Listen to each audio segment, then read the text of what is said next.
Brush up on your dental care with today's professional, featuring Lima Dental Associates, where you'll always receive state-of-the-art technology with state-of-the-heart care. Good morning. I'm Dr. Wesley Shankland of Lima Dental Associates at Lima Community Dental. And we've had this show for a couple of years now, and I know that you all think, you know, of these Emmy award-winning programs, that I'm the pretty face and the brains behind this thing. But I'm not, because look at my face. I got a face for radio, and some say a voice for print. But the brains behind this thing, the real producer of the show, is Sharon. Sharon is our lead hygienist from Lima Dental Associates. And all kidding aside, she's the one that comes up with these scripts, at least we're supposed to follow them, and the ideas. And the ideas you have today, first of all, welcome to our program. Thank you for having me. You're welcome. She's come up with some neat things this next time, the next 8 shows. We're going to talk about some history in dentistry. So, Sharon, tell me a little bit. You know, dentistry has been known for years and years and years, and I think you said in your research that documented it, first time of a dental practitioner appearing in history was around 2600 BC. That's right.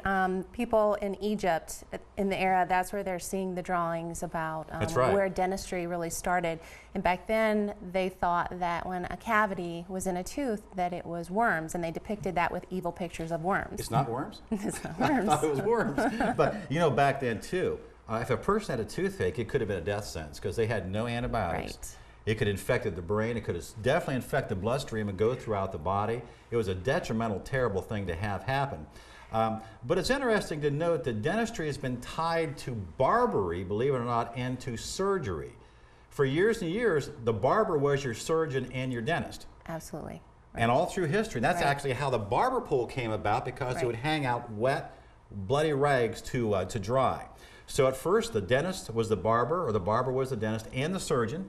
Then around the 1700s, dentistry became its own profession. So from that time forward, we've evolved a lot. And dentistry is so amazing today. It's changed so much that we know, but still, the problem is still periodontal disease, dental decay, and even perhaps some injuries and fractures. That's right, and our focus really is how that bacteria affects the entire body, Absolutely. Not just the mouth. So, well, you know, today we know that, and we'll talk about this in the future programs, but we know today that really a bacteria, a substrate or sugar, and acids are the things that destroy teeth, discovered by Dr. W.D. Miller, who grew up just east of Columbus.